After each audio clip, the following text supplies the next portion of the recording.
The prisoner exchange between Ukraine and Russia that was due to start on Saturday is yet to begin. Moscow has accused Kyiv of postponing the swap. Ukraine denies the claim and says a date had not been decided, but now says that it will begin next week. The warring sides approved the deal during ceasefire talks in Turkiye last week. A statement by Ukraine's head of military intelligence says the country is facing information pressure and attempts to unilaterally dictate the parameters of the exchange process.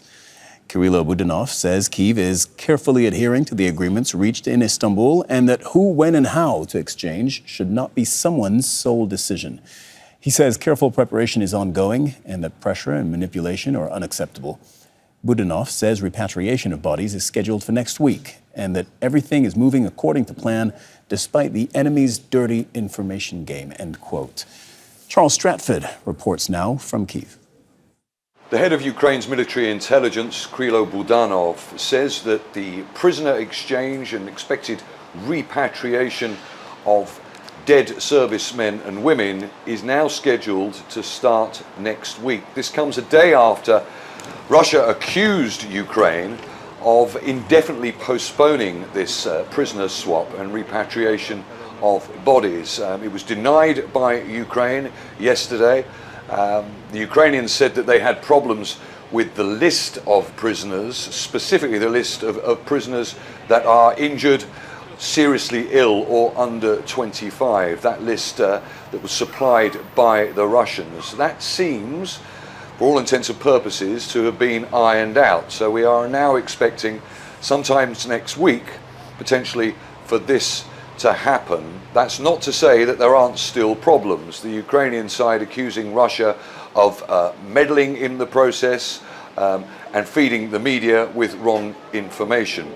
On the military front, some quite significant developments there. Both the Russians and the Ukrainians now recognizing or admitting that Russian forces have advanced to the edge of the Dnipropetrovsk border in Donetsk. Now, Dnipropetrovsk is relevant because it is not one of the regions that Vladimir Putin sees as being part of Russia. Sees as being part of Russia on the back of those referenda that were held in 2022 that were considered and widely slammed by the international community as being a farce. Those four regions are Donetsk, Lugansk, Kherson and Zaporizhia.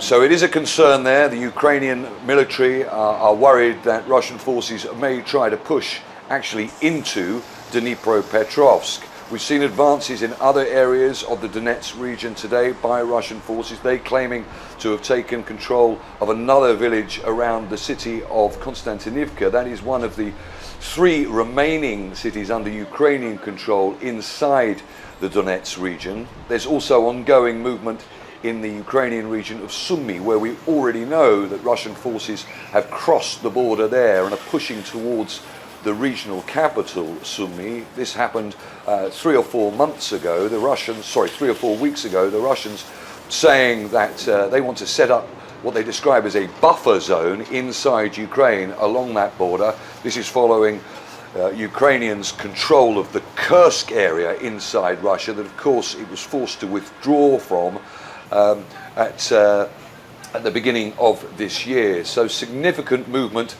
both on the battlefield and with respect seemingly to the implementation of this agreement.